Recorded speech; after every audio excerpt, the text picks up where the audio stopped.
na siya ngayon primary suspect dun sa 8 million extortion activities which I exposed. Ayon kay Gadapan, nagmamakto lang si Morales dahil di na siya pinahawak ng malalaking target dahil sa kanyang kaso.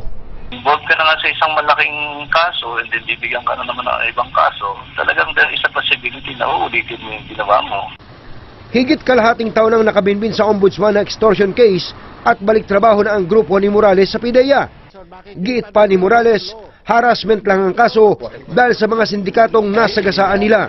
Yung kaso na yan, harassment lang yan. Dahil nga, ang sinasabi ko nga po sa inyo, ito, naging tinik po kami sa lalamunan nila. Hindi sila makapag-operate nung kami ay nandyan.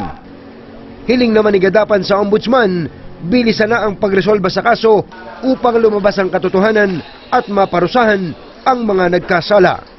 Anthony Taberna, Patrol ng Pilipino.